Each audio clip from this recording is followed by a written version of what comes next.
In this problem, we're asked to find the general solution of a differential equation using separation of variables. And so what I do is write this derivative in Leibniz notation, so dy dx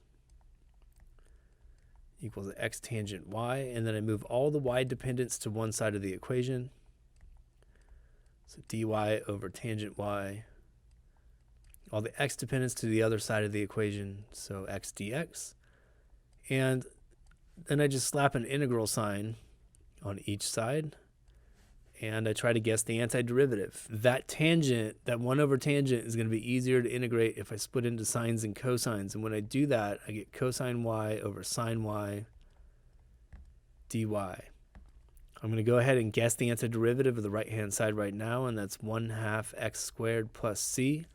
By the way, you only need to do the plus c on one of these integrals, because if you generate an arbitrary constant from each integral and then combine those constants, you just get a new arbitrary constant.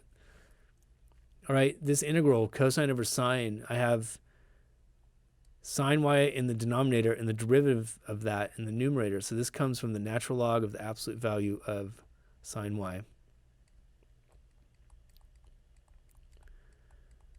Then I turn it around because I'm trying to solve for y, so I turn it into an exponential equation, and I get sine y absolute value is e to the 1/2 x squared plus c, but I can use exponent properties and write this as e to the c e to the 1/2 x squared.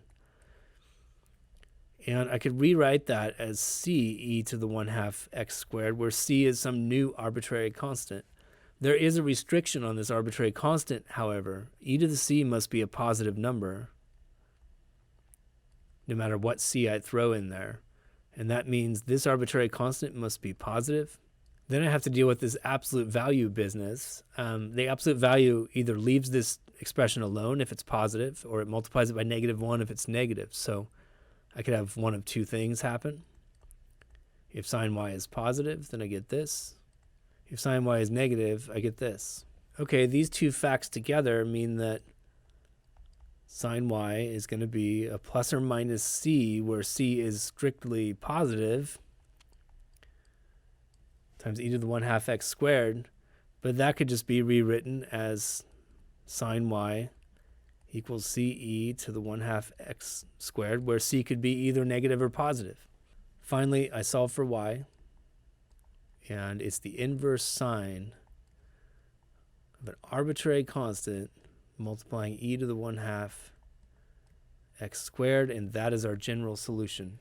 So I find these families of curves to be really interesting to plot, so I decided to use Maxima to go ahead and generate a plot of the family of curves corresponding to several hundred different values of the constant c, and here's what that looks like.